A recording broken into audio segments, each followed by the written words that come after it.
Muy bien, vamos a estudiar la palabra del Señor hoy con este último tema de Apocalipsis. Hace 3 años atrás empezamos a estudiar Apocalipsis, hoy terminamos. Alguna vez iba a terminar y bueno, en realidad tenemos mucho de qué hablar, pero vamos a empezar con Santiago la otra semana. Y vamos a los pasajes, Apocalipsis capítulo 22, versículos 20 y 21, y luego ya vamos a escuchar un audio ahora inmediatamente. Yo voy a leer esto y luego de eso ya vamos a entrar a nuestro tema. O si no, vamos a escuchar primero. Abran ya sus Biblias en Apocalipsis capítulo 22. Bueno, vamos por el audio. Esto nos envió un hermano que está en Franja de Gaza y esto es lo que él nos envía y oremos un minuto por él.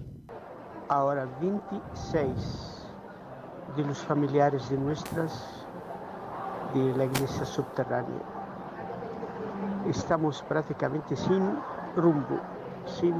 No sabemos o que va a acontecer daqui 5 minutos. Israel perdeu a cabeça. Israel está bombardeando toda a Franja de Gaza, dia e noite. Hoje está completando 19 dias para uma franja que tem 2.200.000 pessoas. Deus mío, não lo sei, hermano mío, não paramos de levar alimentos e água e medicamentos, porque dentro da Franja de Gaza não há nada para comer, nada. Muy bien. Vamos a ponernos de pie, vamos a orar por él y por toda la iglesia clandestina, porque imagínense que los musulmanes no quieren que haya esta iglesia cristiana dentro de Franja de Gaza. Vamos a orar por ellos para que Dios los proteja. Padre bendito, hoy en esta hora rogamos por la iglesia en Franja de Gaza, aquellos cristianos que están peleando por la fe, están peleando por dar de comer a sus hermanos en Cristo, los cristianos que no tienen que ver con esta guerra, pero que viven ahí, Señor, y que han sido alcanzados por el Evangelio de Cristo. Rogamos, Padre, que tú los cubras, los guardes, a sus hijos, sus familias, y que le proveas todo lo que ellos necesitan, Señor. Gracias, Padre, porque sé que tú nos escuchas, Señor. Y es una emoción, Señor, muy fuerte el saber que no se dan por vencido, pero que sé que tú, que eres mayor que cualquiera, puedes protegerlos en este tiempo, Señor. Te pedimos de corazón por ellos, en el nombre de Jesús. Amén. Tomen asiento. Él es un hombre que estuvo hace poco en Argentina, estuvieron dando una conferencia, no hace poco, ya hace como 5 años más o menos. Y en ese tiempo lo conocimos un poco, ¿verdad? Y la situación es terrible, ¿verdad? Es una iglesia clandestina, de hecho en esa zona todas son iglesias clandestinas, tanto en Israel como en Palestina, en Franja de Gaza. Todas las iglesias son clandestinas, ¿verdad? Porque, bueno, en Israel te permiten pero si un rabino, hay una ley que dice que si un rabino puede entrar a una iglesia cristiana, supongan que esto sea Israel, ellos pueden entrar y escupirle a todo uno por uno, ¿verdad? Y no hay que reaccionar, no hay que hacer nada, solamente limpiarse y seguir, ¿verdad? Todo esto ocurre hoy en esa zona de Medio Oriente. Y bueno, en este caso nuestro hermano está en Franja de Gaza. Él está allí peleando. 26 familiares ya murieron de los miembros de la iglesia. Imagínense, qué triste. Y estar enterrando gente de la iglesia debe ser terrible. Pero bueno, oramos y sabemos que Dios va a hacer algo también, ¿verdad? Entre paréntesis, en este tiempo, ustedes saben muy bien que la gente jamás, lo que menos le importa es la gente, ni su propia gente no le importa. Todos los que están en el liderazgo de Hamas son multimillonarios, tienen fortunas de entre 3, 4 y 5 millones de dólares. La mayoría de ellos ni siquiera vive en Franja de Gaza, pero son los que están impulsando esto y no les importa quién muere, no les importa realmente. Y ellos, pero sí a los hermanos en Cristo, a los cristianos sí les importa. Ellos les importan que un niño no se muera de hambre, que no le falte agua. Y entonces, ¿qué están haciendo? Ellos ahora van con un vaso de agua, van con un poco de comida y la gente escucha el Evangelio, la gente escucha de Cristo y se convierten masivamente, dice este hermano, al Señor. Porque bueno, el Dios de los musulmanes, Alá, no hace lo que están haciendo, lo que está sucediendo allí, ¿verdad? Muy bien. Nosotros estamos viviendo los últimos tiempos, queridos hermanos. Apocalipsis capítulo 22, en los últimos 2 versículos dice, el que da testimonio de estas cosas dice, ciertamente vengo en breve. Este es el Señor Jesucristo. El que da testimonio de estas cosas, el Señor Jesucristo, dice, ciertamente vengo en breve. Amén, responde Juan y responde la iglesia. Amén, sí, ven Señor Jesús. La gracia de nuestro Señor Jesucristo sea con todos vosotros. Amén. Y esta es la despedida que nos hace el apóstol Juan, que escribió Apocalipsis, contándonos esto. La promesa del Señor. Ciertamente vengo pronto. Miren, la Biblia habla de que va a haber persecución. En el mundo tendréis aflicciones, dijo el Señor Jesucristo. Pero confiad, dijo el Señor Jesús. Yo he vencido al mundo. Miren, los musulmanes tienen una fe que no es en Dios, de hecho, es en Alá, aunque ellos le llaman Dios también, pero no es. Sus banderas tienen una luna, todas, y ellos creen en el Dios de la luna. Esa es la verdad. Miren todas las banderas de todos los países musulmanes, todas son iguales. Es decir, no iguales, pero tienen sí o sí tienen una luna, ¿verdad? Ya hemos hablado acerca de los musulmanes en otros estudios bíblicos y lo que quería decirles nada más es que ¿por qué se inmolan estos chicos? ¿Por qué? Y se van y mueren y no tienen problema? Porque los que sean mártires van a tener en el cielo de los musulmanes 72 vírgenes que le están esperando, ¿verdad? Y además un río de vino, de primer vino de primera. Entonces, ellos dicen, bueno, acá no puedo comprar una botella de vino, pero allá puedo tener, y a lo mejor aquí las mujeres no me hacen caso, pero allá ahí me esperan 72, mejor me voy. A nosotros nos parece, porque el cristianismo tiene una fe de amor, de dar. Ellos, sin embargo, están queriendo obtener. Esa es la diferencia, ¿verdad? La fe del cristiano es una fe de dar, de amor. Y ellos tienen una fe diferente. Bueno, el Corán, en algún momento cuando hablamos de los musulmanes, traje el Corán, les leí algunas suras, se llaman suras, y las suras son como los capítulos de la Biblia, ¿verdad? Y ahí es donde ellos están contando un poquitito, y en eso se basan para matar gente. Dice 2 de Pedro capítulo 3, versículos 3 y 4, todavía en la introducción, vamos a ir compartiendo un poquitito por qué creemos que estos son los últimos tiempos. ¿Por qué? Hablaba con Daniel Obel, el pastor que estuvo el domingo pasado acá en la iglesia del centro hablando, y me decía él, nosotros vamos a ser ya la última generación de pastores, ya la siguiente, a lo mejor morimos o a lo mejor somos arrebatados. El Señor viene pronto. Y eso es lo que dice este pasaje. He aquí vengo en breve, dice el Señor. Amén, sí, ven Señor Jesús. Y eso es lo que todos esperamos realmente. Segunda de Pedro 3 y 4, ¿lo tienen allí? Sabiendo primero esto, que en los postreros días vendrán burladores. Ya estamos en los postreros días, señores. Vendrán burladores. Van a encontrar gente que se burla de la fe en Cristo. gente que te escupe, que hace cosas en contra de los cristianos, andando según su propia concupiscencia, es decir, que se burlan porque andan en sus deseos. La palabra concupiscencia es deseos, en sus propios deseos, y diciendo, ¿dónde está la promesa del advenimiento? ¿Y cuándo lo que va a venir tu Cristo? ¿Cuándo lo que va a hacer eso? Burladores del cristianismo, grupos como ISIS, Hamas, Boko Haram, los grupos LGTB y su Biblia, andan en sus propias concupiscencias, andan en sus propios deseos.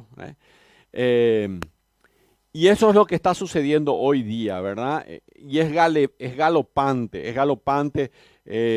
Uno puede ver en TikTok, uno puede ver en los Reels en Instagram y otros, en donde la gente toma en broma la fe en Cristo, o toma en broma a Dios, o toma en broma a Jesús, y toma en broma al cristianismo, ¿verdad? Y habrá gente burladores, dice, y eso es lo que está sucediendo. Miren lo que dice 2 Timoteo capítulo 3, versículo 1 al 5. El primero dice, sabiendo esto primero, que en los postreros días, ya estamos. Ahora 2 Timoteo 3, 1 al 5, dice Pablo, ahora el otro era Pedro, ahora Pablo dice, también debes saber esto, tienes que saber esto, que en los postreros días vendrán tiempos peligrosos, porque habrá hombres amadores de sí mismos, eso es lo que hay hoy, avaros, vanagloriosos, soberbios, blasfemos, desobedientes a los padres. Estas son características hoy. Antes esto no había así. Hoy esto por todos lados ya hay. Ingratos, impíos, sin afecto natural. Reitero, sin afecto natural. Le tomaron preso a alumnos de Hamas y le preguntaron qué hacían, cómo fue.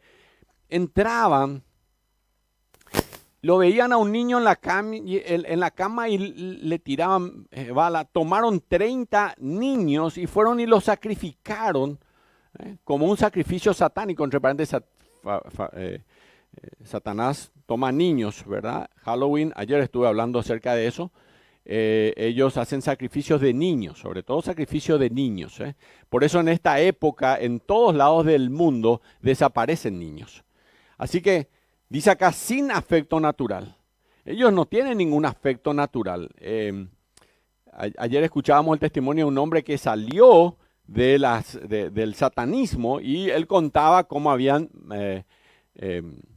matado a una joven a cual el sacerdote satánico la había embarazado en el día de Halloween, y luego le habían quitado a su bebé que tenía 6 o 7 meses y lo habían asesinado también allí frente a todos, y luego ellos se rociaban con esa sangre y lo comían en pedacitos, ¿verdad? Eso es lo que hacían, sin afecto natural. Eso es lo que la palabra de Dios nos dice. En estos postreros tiempos habrá hombres sin afecto natural, implacables, ahí está, calumniadores, intemperantes, crueles, aborrecedores de los buenos, traidores, impetuosos, infatuados, amadores de los deleites más que de Dios. Repito, amadores de los deleites más que de Dios, que tendrán apariencia de piedad, pero negarán la eficacia de ellos. A esto evita. ¿Cuándo va a ser esto? En este tiempo. Tienes que saber que en los postreros días. Pedro lo dice sabiendo primero esto en los postreros días. Pablo dice, también tienes que saber que en los postreros días. Miren, la gran mayoría de las profecías en Ezequiel 38, 39, Daniel capítulo 7, capítulo 8 y capítulo 9, la gran mayoría de las profecías en los libros de Mateo y también en Apocalipsis hablan acerca de la tribulación, más que del rapto de la iglesia, que es lo que estamos esperando. Y cuando Pablo y Pedro están escribiendo acá, se están refiriendo a los últimos tiempos de la iglesia cristiana. Nosotros estamos bajo una dispensación en la cual, antes de esta dispensación, vos tenías que cumplir la ley para tener la salvación hasta que Cristo viene y muere en la cruz y Él paga el precio de nuestros pecados. Y ahora estamos en una dispensación, se llama la dispensación de la gracia. Por gracia sois salvos, dice Efesios capítulo 2, versículo 8, por medio de la fe. Y hoy nosotros somos salvos por medio de la fe. Entonces, hoy nosotros estamos llegando al final de esta dispensación de la gracia y durante Daniel capítulo 9 dice que, versículo 27 más o menos, dice que a las 69 semanas se quitará la vida al Mesías. El Señor Jesucristo vino para reinar. Hicimos todo un estudio acerca de cómo se cumplen las Escrituras. Exactamente el día en que Cristo entra en su entrada triunfal a Jerusalén, se cumplía las 69 semanas de Daniel, exactamente porque la Biblia también hablaba acerca de que eso se cumplía a partir de la salida de la orden de restaurar los muros de Jerusalén. Y eso entonces está fechado en la época de Nehemías, ahí está, 434 años antes de Cristo, ahí aparece eso. Vimos cómo era exacto, vimos que el calendario judío es de 360 días, que el calendario nuestro es de 365, así que teníamos que hacer una diferencia. Mostramos todos los números y demostramos cómo exactamente se cumplió en el día de Pentecostés, en el día de la entrada triunfal del Señor Jesucristo, que era el tiempo de la Pascua, ¿verdad? En la Pascua judía. Bueno, entonces, estamos nosotros en los últimos tiempos. Y esto es lo que dice la Biblia que estamos pasando. No es algo que nos parece que está pasando. Esto es lo que está pasando.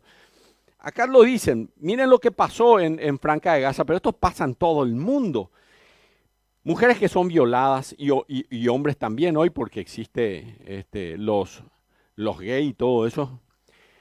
Abusan, matan, descuartizan a hombres, a mujeres, a niños, amadores de sí mismos. Increíblemente la gente no tiene otro amor que ellos mismos. Solamente le importan ellos. Desobediente a los padres. Si ustedes quieren, les voy a contar lo que pasa en el colegio. Y hay un montón. Y este es un colegio cristiano. Imagínense lo que está pasando en otros. Amadores de los deleites, más que de Dios. Y eso hasta incluso en la iglesia, lamentablemente.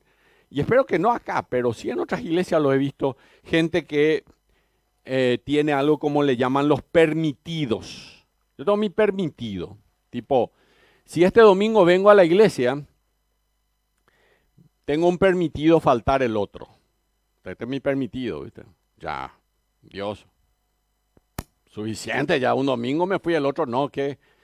Tengo mi permitido faltar al estudio de la palabra de Dios. Tengo mi permitido de pecar. Por ejemplo, un pecadito total. Todo el día estuve bien y uno no me había cometido al final del día. Eso es todo, ¿viste? Tengo mis permitidos. Y eso es lo que la Biblia dice que está sucediendo. Amadores de los deleites más que de Dios. Miren, Santiago capítulo 5, versículo 3 dice, habéis acumulado tesoros para los días postreros. Hay una corrida detrás del dinero. Habéis acumulado tesoro para los días postreros. Judas, versículo 18 dice, en el postrer tiempo habrá burladores que andarán según sus malvados deseos. Estos son los postreros tiempos y esto es lo que dice la palabra del Señor. Segunda Timoteo también, capítulo 4, versículo 1 al 4. Pero el Espíritu dice, 2 Timoteo 4, 1 al 4, si quieren lo pueden anotar. Tenemos que decir cuáles son las evidencias, cuáles son las profecías de que estamos ya en los últimos tiempos. Solamente estas que están en las cartas pueden ser profecías de los últimos tiempos del rapto de la iglesia, porque las otras tienen que ver más con la tribulación. Dice capítulo 4, versículo 1 al 4 de 2 de Timoteo. Pero el Espíritu dice claramente que en los postreros tiempos algunos apostatarán de la fe. ¿Ocurre eso hoy entre los cristianos? ¿Hay gente que apostata de la fe? Muchos. Hay muchos lugares vacíos hoy también. Apostatarán de la fe, así mismo. Escuchando a espíritus engañadores y a doctrina de demonios. 2 Timoteo 4, 1 al 4. 1 Timoteo. Ok, yo tengo anotado acá como segunda. Perdonen. Alguien me quita entonces así, yo anoté mal. Dice, escuchando a espíritus engañadores y a doctrina de demonios, por la hipocresía de mentirosos que teniendo cauterizada la conciencia, prohibirán casarse y mandarán abstenerse de alimentos que Dios creó para que con acción de gracias participasen de ellos los creyentes y los que han conocido la verdad. Esto es para los creyentes, los que han conocido la verdad. Porque todo lo que Dios creó es bueno y nada es de desecharse si se toma con acción de gracias. Así que engañadores y doctrinas de demonios, señores, si lo que van a buscar es una iglesia más cómoda que la iglesia del centro, pueden buscarla. Alguien que hable de cosas más lindas que lo que el pastor ya otra vez está contándonos que él viene el Señor y miren lo que va a pasar. Les tengo que contar, no puedo dejar, no puedo callar. Tengo que decirles, el Señor viene pronto y tenemos que nosotros los creyentes tener la voz de alerta que viene de la palabra del Señor para nuestras vidas. Y si te gusta escuchar un mensaje más tranqui, bueno, puede ser que a lo mejor estás en este grupo de aquellos que apostatarán de la fe. Jesús dijo en Mateo 24:37, mas como en los días de Noé, así será la venida del Hijo del Hombre. ¿Y cómo eran esos días? Bueno, en los días de Noé eran un día donde se relativizaba ya a Dios. Nadie creía de que iba a venir el diluvio, nadie le seguía al Señor, solo Noé. Miren, y hay señales acerca de la próxima venida del Señor. Mira, ahí en Lucas 21, y si bien esto va para la tribulación, sin embargo, estas señales comienzan a verse como una sombra que está sobre la iglesia, sobre el rapto de la iglesia. Miren lo que dice Lucas 21:11 y 25 y 26. Dice, habrá grandes terremotos y en diferentes lugares hambre y pestilencia y habrá terror y en la tierra angustia de las gentes confundidas a causa del bramido del mar y de las olas, desfalleciendo los hombres por el temor y la expectación de las cosas que sobrevendrán en la tierra. Hubo un maremoto, hubo una tormenta enorme en los Estados Unidos con saldo de varios muertos. Versículo 26 dice, Lucas 21:26, y la expectación de las cosas que sobrevendrán en la tierra. Son cosas que uno no sabe. Acá tuvimos un tornado, no suele haber tornado en Paraguay. Hubo un tornado en estos días, ayer creo que fue, acá en Paraguay, no me acuerdo exactamente en qué zona, ¿verdad? Cordillera, bueno, ahí fue, Caguazú. Bueno, por ahí era. Entonces hay señales ecológicas, hay señales antisemitas, muchísimas. ¿Saben quiénes son los semitas, verdad? Los descendientes de Israel, ¿verdad? Contra Israel. Miren lo que dice Lucas 21:20. Pero cuando viereis a Jerusalén rodeada de ejércitos, sabed entonces que su destrucción ha llegado. Los musulmanes han tirado bombas sobre Tel Aviv, pero también han tirado bombas sobre Jerusalén. Gracias a que hay un escudo, han atajado hasta un punto, pero han caído algunas bombas en Israel.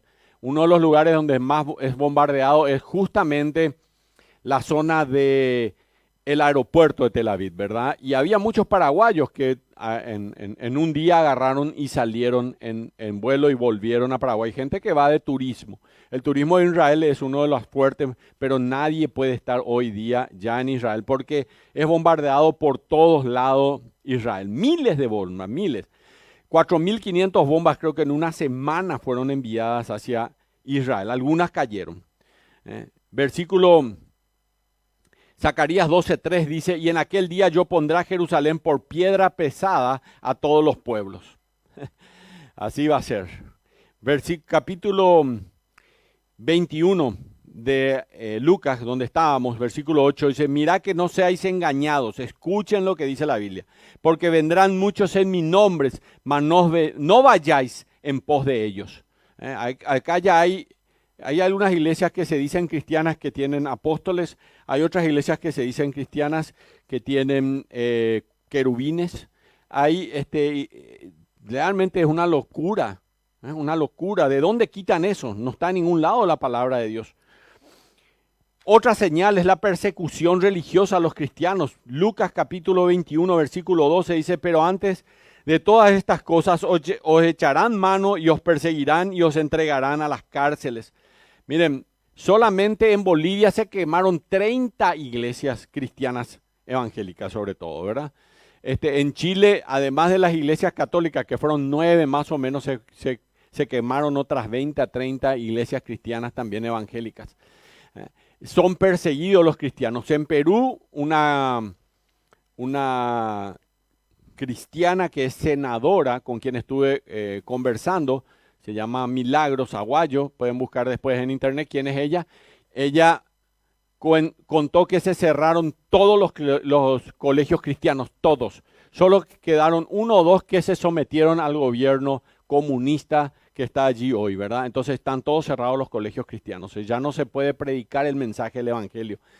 Esto está pasando en Latinoamérica. No estoy hablando de Medio Oriente, es lo que pasa aquí. La persecución va a empezar, ya ha empezado y la gente se burla de nosotros. Quinto, Jesús nos dio lo que podríamos llamar señales psicológicas. Miren lo que dice Lucas 21, 34 y 35. Mirad, pone atención significa mirad. También por vosotros mismos, que vuestros corazones no se carguen de los afanes de esta vida y venga de repente sobre vosotros aquel día, porque como un lazo vendrá sobre todos los que habitan sobre la faz de la tierra. Versículos 34 y 35. Así que esto es lo que va a pasar. Cuidado con nuestros corazones, que no estén cargados de los afanes de este mundo. Y por último hay señales también, capítulo 24 de Mateo. Los discípulos le preguntaron al Señor Jesús, ¿qué señal habrá de tu venida y del fin del siglo? Capítulo 24, versículo 3. Versículo 12, y por haberse multiplicado la maldad, el amor de muchos se enfriará. Esto es lo que va a pasar en la iglesia. Por haberse multiplicado la maldad, el amor de muchos se enfriará. Ya no hay gente que venga a decirme, pastor, vamos a salir a ganar para Cristo a mis amigos, al barrio, a la ciudad. Vamos a ganar a San Vicente para Cristo, vamos a ganar a San Lorenzo.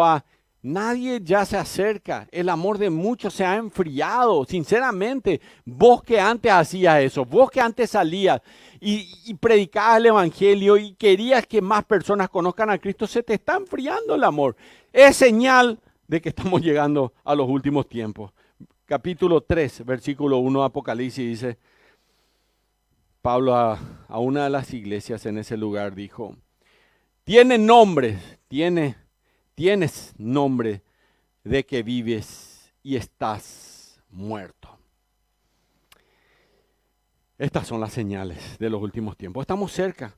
Y este pasaje en Apocalipsis capítulo 22, en el versículo 20, el que da testimonio de estas cosas dice ciertamente, vengo en breve, amén, sí, ven Señor Jesús. Nosotros estamos viendo en nuestra misma frente, en nuestra misma cara, lo que está pasando. El libro de Apocalipsis es donde más podemos aprender acerca de este tema y hemos estado estudiando. Pero también al estudiar este libro hemos aprendido, hoy es el último estudio sobre Apocalipsis, y al terminar esta serie hemos aprendido que podemos como iglesia redescubrir nuestra misión en la tierra, podemos estudiar para desentrañar los misterios de la profecía. En este libro encontramos la descripción del trono de Dios, el lugar santísimo, el cielo y la ira derramada de Dios sobre la tierra. En este libro también podemos leer el juicio final de Cristo sobre toda la incredulidad y el terror de lo que se viene para aquellos que no son de Cristo. En este libro podemos oír la invitación del Señor, una invitación universal, cuando Él dice, venid y bebed del agua de vida, venid y bebed de la salvación en Cristo, la salvación que Dios nos ha prometido. En este libro nos habla de que habrá un nuevo cielo, una nueva tierra, donde habrá árboles, un río que fluye, una calle de oro. En este libro maravilloso, el libro de profecías de Apocalipsis, vemos el cumplimiento de las promesas de Dios y el reino eterno de Cristo. Todo eso hecho y escrito por un hombre llamado Juan, el apóstol, que estaba en ese momento escribiendo, y mientras él escribía, él estaba en la isla de Patmos, fue enviado allí para morir, y estaba en una cueva probablemente guarneciéndose de los animales que había en esa zona y que le podían matar. Y eso es lo que escribe el apóstol Juan en el libro de Apocalipsis. Cuando él dice, mi Dios va a triunfar. Ayer leíamos todos los versículos cómo Dios vino a destruir las obras de las tinieblas. Sería fácil decirle a Juan, parece que no, ¿eh? Más bien pareces, Juan, así estando allí en la isla de Patmos, un perdedor. Deberías considerar capaz cambiarte de bando, apóstol Juan. Pero Juan diría, nunca, jamás me mudaría, porque yo sé en quién he creído. Miren, el boleto para el cielo hasta hoy es gratis. No tiene costo. Solo tenemos que obtener ese boleto mientras todavía hay tiempo. El tiempo está muy cerca. Y si ustedes aman a algunas personas que no les gustaría que vayan al infierno, es tiempo de hablar de Cristo. Es tiempo de decirles que ya vivimos tiempos peligrosos, que este es el tiempo del final y que estamos muy cerca. Y ahora ha llegado a nuestro último estudio de Apocalipsis, y lo que significa que no solo vamos a estudiar los últimos 2 versículos registrados por Juan, sino que también las últimas palabras inspiradas de Dios para la humanidad. Los últimos 2 versículos del libro de la Biblia. Y en este epílogo ya hemos encontrado un desafío final, una invitación final, una advertencia final, y ahora vamos a encontrar también una promesa final. Y vamos a ver acerca de la promesa final de Dios. Imagínense todas las promesas que Jesús pudo habernos dado como su última promesa. Él pudo habernos dicho miles de cosas. Por ejemplo, estaré contigo a través de tus sufrimientos. Y Él lo dice así. También dijo, llevaré tus cargas. También nos dice, te daré fuerzas para obedecer mi palabra. También nos dice, me gozaré en tu adoración. Qué lindo es el tiempo de adoración y alabanza al Señor. El Señor ya nos ha entregado esas promesas, ya sea directa o indirectamente, pero aquí en el versículo 20 Él escoge una muy importante, y esa promesa dice así: he aquí, yo vengo pronto. Y la iglesia debe responder, ven, Señor Jesús. Ven, Señor Jesús. Amén. ¿Le gustaría que venga hoy, si es posible? Así cesan también las guerras. Ven, Señor Jesús. Lo que le espera a este mundo luego de la venida del Señor, del rapto de la iglesia, lamentablemente es desolación, ¿verdad? 7 años de tribulación. Daniel capítulo 9 nos habla acerca de eso, y luego Mateo 24, Mateo 25 y Apocalipsis desde el capítulo 6 en adelante hasta el capítulo 19 habla de la gran tribulación que va a ser. Pero nosotros los cristianos no vamos a pasar la tribulación. ¿Por qué? Aquellos que aceptaron a Cristo como su Salvador personal, aquellos que le entregaron su vida al Señor Jesucristo, aquellos que aceptan que son pecadores y que el pecado los condena al infierno, pero que vienen con humildad al Señor Jesucristo y saben que en la cruz del Calvario Él pagó el precio de tus pecados. Aquellos que le hemos dicho a Cristo, ven a mi corazón, ven a mi vida, y hemos aceptado que la obra del Señor Jesucristo en mi lugar, en la cruz del Calvario, es suficiente para abrirnos un lugar para ir al cielo. Aquellos que creemos que Cristo no solo murió, sino que también resucitó al tercer día, y creemos en un Dios vivo, a esas personas el Señor dice, yo vengo pronto. ¿Cuántos creen acá en eso que acabo de decir? ¿Cuántos creen que el Señor viene por nosotros? Amén. El Señor viene pronto. No sabemos cuándo. Si un día se me raya a mí, digo algo de viene tal día o qué, entonces me echan, ¿no? Sin problema. Pero el Señor viene pronto. Primero, punto 1. Ustedes ahí no van a tener hoy que completar porque está todo completado. No sé por qué, pero hubo un error ahí de imprenta. Apocalipsis capítulo 22, versículo 20 dice, el que da testimonio de estas cosas dice, ciertamente vengo en breve.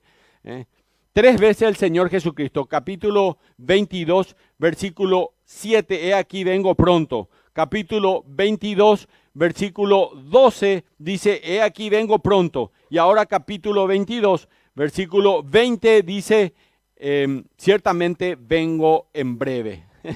Esa es la promesa que el Señor nos está dando. Ciertamente vengo en breve. Juan está escribiendo y quiere que sepamos las últimas palabras del Señor en las que confirma una vez más la promesa sobre la venida inmediata, el acontecimiento próximo que va a suceder. Y cuando Dios dice, sí, vengo pronto, es una certeza que Él nos quiere dar y una esperanza firme. Esto no es algo que a mí me parece, sino que esto es así, va a ser así. El Señor Jesucristo dijo, vengo pronto. Así que literalmente en este texto Él dice, sí, vengo enseguida, vengo pronto, con toda seguridad, ciertísimamente yo vengo. Y eso es lo que nos tiene que motivar. Cuando el Señor entrega esta promesa final en el versículo, Él habla del tiempo presente. Es como si Él dijera, de verdad estoy en camino, ya estoy yendo. Nótese que la tercera y última vez que el Señor dice, vengo pronto, Él comienza diciendo, sí, sí vengo pronto. Podríamos parafrasearlo, de verdad, en serio, voy en camino. Es lo que el Señor nos está diciendo. ¿Les alegra esto a ustedes? ¿Sí? A mí por lo menos sí. Yo ya me dan cuenta que yo le estoy dando con todo porque yo me alegro con esto. Pero mi pregunta hoy es así. ¿Estamos listos? ¿Estamos listos? La Biblia dice que en aquel día muchos huirán de él avergonzados. Si Él viene hoy. Ayer hablaste de Cristo. Hoy vas a hablar de Cristo. Vas a ser obediente porque Él dijo, id y hacer discípulos a las naciones. ¿Alguna vez hiciste? ¿Alguna vez predicaste el evangelio? ¿Alguna vez le ayudaste a alguien a crecer en su fe? Y le vas a decir al Señor, bueno, mira, Señor, yo no era tan malo, porque relativizás los mandamientos del Señor, no sos obediente. Pero vos decís, bueno, pero si fui obediente una vez este año, ya está bien, Señor. ¿Cuántas veces lo que querés que sea obediente? Todos los días luego querés que te obedezca, pero por favor, mucho ya es Dios. No, tenemos que ser obedientes cada segundo de nuestras vidas para agradar a aquel que murió por nosotros en la cruz del Calvario. Él pagó el precio para que vos hoy sea su hijo, sea su siervo y Él sea nuestro Señor. Así que me pregunto, ¿estamos realmente listos? En segundo lugar, la respuesta de su pueblo. Apocalipsis 22, 21. Amén. Sí. Ven, Señor Jesús.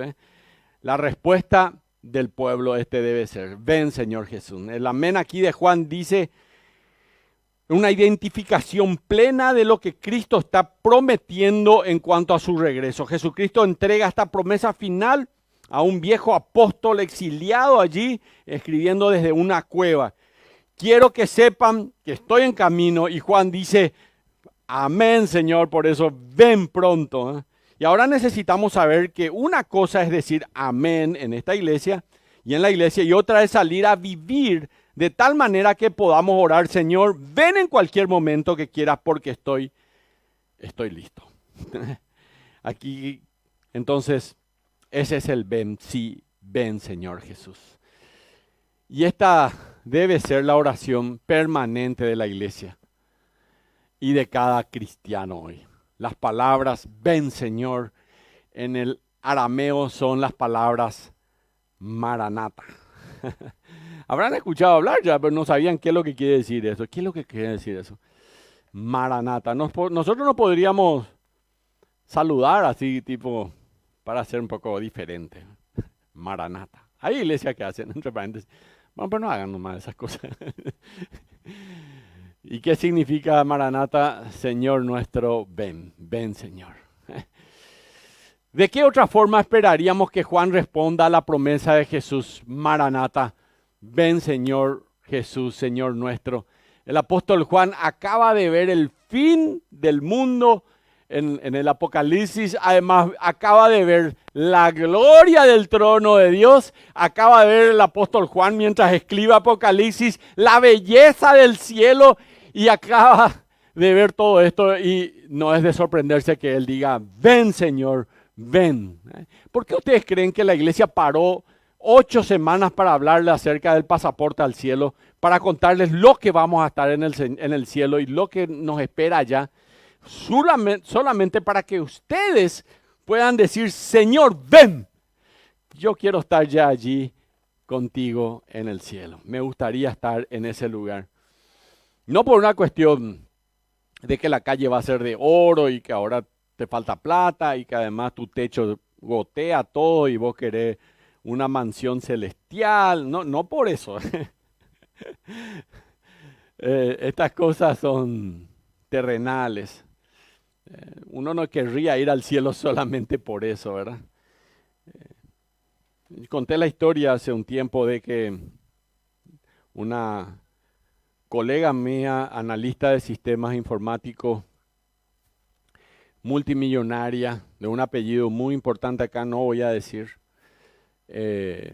tenía una casa sobre Mariscal López, muy grande, y un día, ya con título universitario, con todo el dinero, con el amor de sus padres y todo eso, se quitó la vida.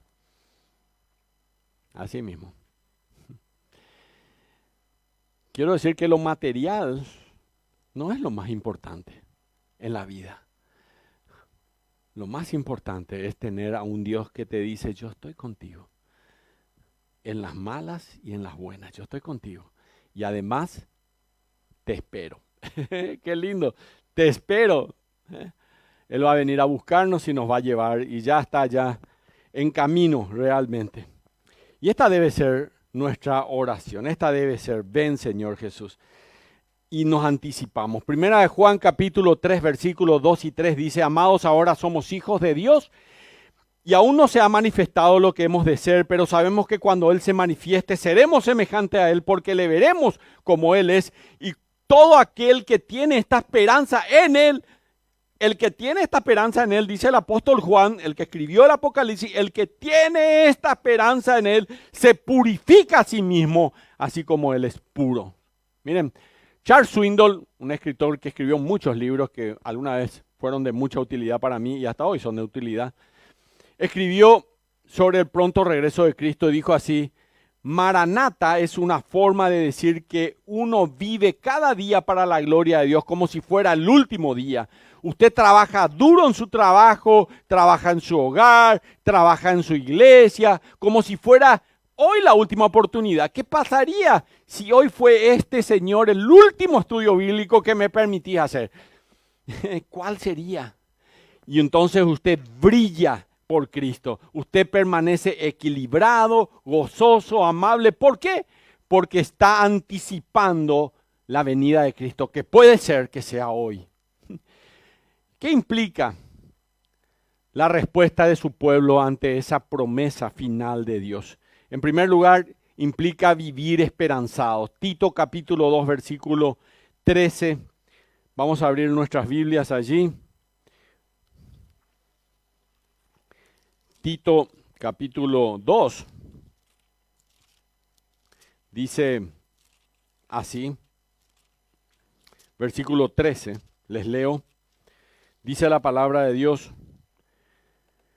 aguardando la esperanza bienaventurado y la manifestación gloriosa de nuestro gran Dios y Salvador Jesucristo. Ahí la palabra esperanza es definida en el diccionario como un estado de ánimo que surge cuando se presenta como alcanzable, lo que se desea. Es decir, no es la esperanza esa que no sé cómo voy a llegar, no sé si esto va a suceder, pero yo tengo la esperanza de que un día voy a hacer esto y que voy a hacer aquello. Esa no es ese tipo de esperanza. Esta es la esperanza que surge a partir de que en este momento es seguro que esto va a pasar. Es una esperanza que nada más hay que esperar el momento y ya está. Voy a tenerlo. Que no haga lo que haga, diga lo que diga, pase lo que pase, esto va a pasar. Y voy a estar allí en el cielo. Esa es la esperanza bienaventurada de la cual dice la palabra de Dios que tenemos que tener. Esa es la esperanza en el Señor. Una esperanza. Alguien dijo que la esperanza no es otra cosa que la expectativa de aquellas cosas que por fe creemos han sido claramente prometidas por Dios. Es nuestro anhelo que el Señor regrese pronto y eso es lo que más tenés que desear hoy. Samuel Pérez Millo, un pastor que nos habla mucho de la palabra del Señor, dijo, el anhelo de la venida del Señor satura nuestros corazones. Su retorno no solo es la única esperanza, sino la única razón de la vida cristiana. La esperanza culmina cuando aquel que es nuestra esperanza se haga realidad visible con nosotros. Samuel espera ya al Señor. Él todavía vive, estará ya por los 70 años, pero lo conocí personalmente. Esa esperanza es esperar que ya suceda lo que está dicho en su palabra. ¿Y qué más implica esta respuesta de la promesa final de Dios? ¿Qué más? ¿Qué más implica? En segundo lugar, también es vivir expectantes. Filipenses capítulo 3, versículo 20 dice, mas nuestra ciudadanía está en los cielos, de donde también esperamos al Salvador, al Señor Jesucristo. Tenían que saber de memoria este versículo. En las Escrituras, al hablar sobre esperar por el Señor, esperar su retorno, no es algo pasivo, no es que yo voy a esperar, entonces, cuando uno habla de esperar es como la sala de espera, te va y hay una silla y tenés que sentarte y esperar ahí. En este caso no es así, no es un esperar pasivo, es un término activo, es un término expectante, significa apoyarse en el futuro, apoyarse en eso, esperarlo, desearlo con ansia. No puedes esperar que suceda, sino que estás haciendo algo sabiendo que eso va a ser.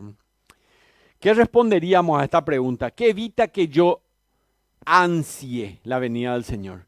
¿Qué evita que yo espere deseosamente su regreso? ¿Y qué debo hacer? Cada uno de nosotros tenemos que permitirnos vivir expectante de este pronto regreso, porque eso significa que lo mejor está por venir. Lo mejor está por venir. Y es lo que dice el Señor. En verdad, cuando la iglesia vive con la expectativa del regreso de Cristo, tal actitud provoca ministerio, evangelización, discipulado, tanto como pureza en el corazón de mujeres y hombres en la iglesia. Amén. Esa tiene que ser tu expectativa. Expectación, Señor. No voy a pecar porque estoy esperándote. Voy a hablar de ti porque te estoy esperando. Voy a ayudar a otros porque te estoy esperando. Expectación. Pero también tiene que motivar a un vivir esforzándonos. Dice 1 Tesalonicenses en el capítulo 5, en el versículo 6, lo siguiente. Les leo.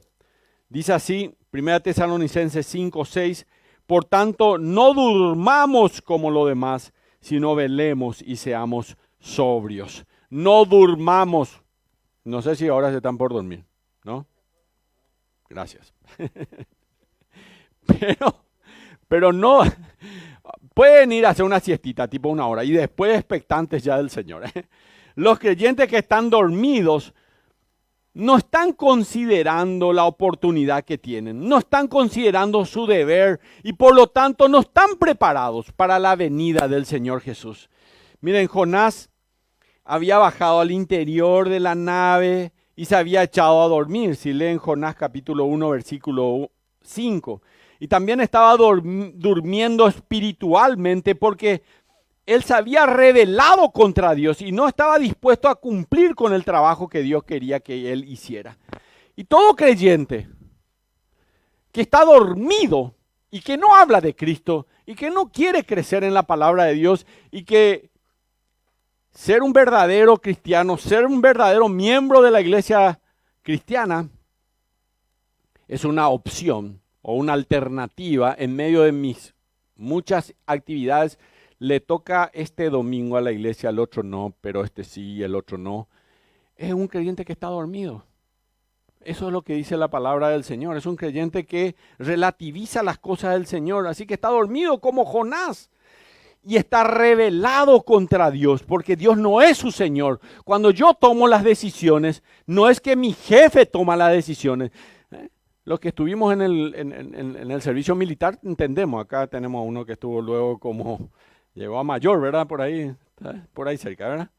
Entonces sí, nosotros sabíamos que si el jefe dice, había que hacer, ¿verdad?